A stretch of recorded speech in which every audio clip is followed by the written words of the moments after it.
نو د پښتو ژبې لپاره داسې نور ډېر غواړو نور هم ډېر غواړو بلا دانشان غواړو زه چې سندره وایم او ما ته داسې خلک ناست دي که نه نو په ما باندې نزول شروع شي بس غزل زما دی او زه د غزل یم نو خدای دې ما د غزل کي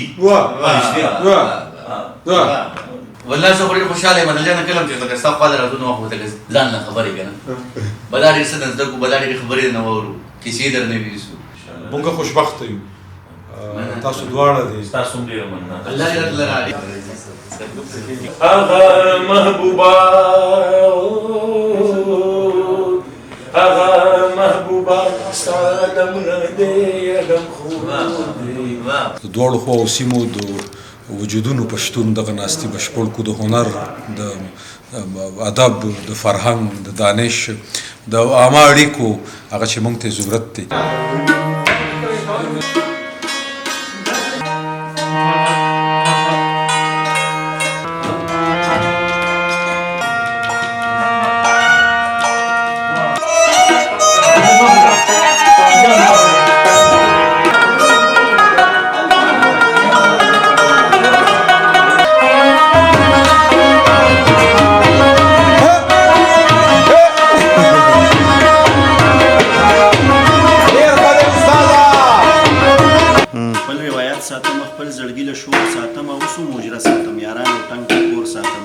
نن بیا هغه ماښام دی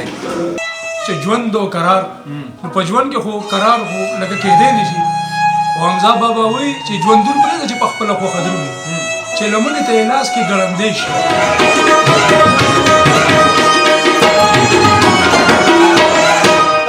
جانا ډېره مننه داسې محفل را جوړول ګران کار دی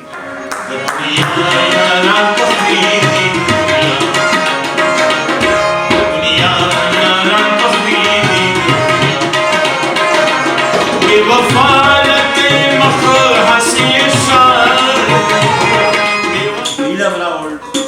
عزت یې راوړ درناوی یې راوړ دوی چې ناست وي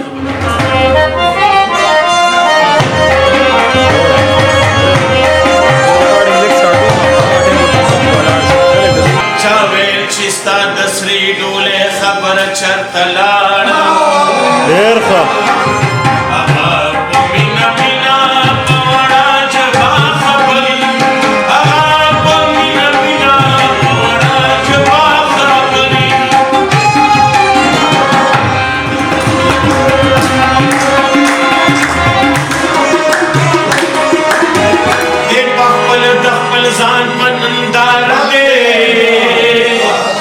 محسوسېدل دا دی چې یو ډېر ښه موسیقي روانه ده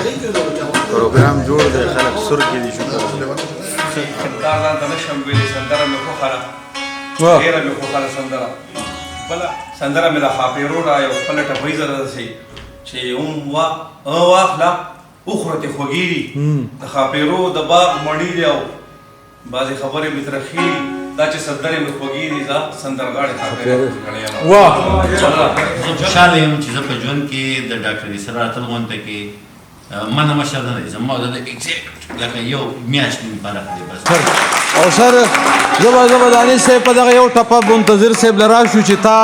راکړي ما خوړلي چې تا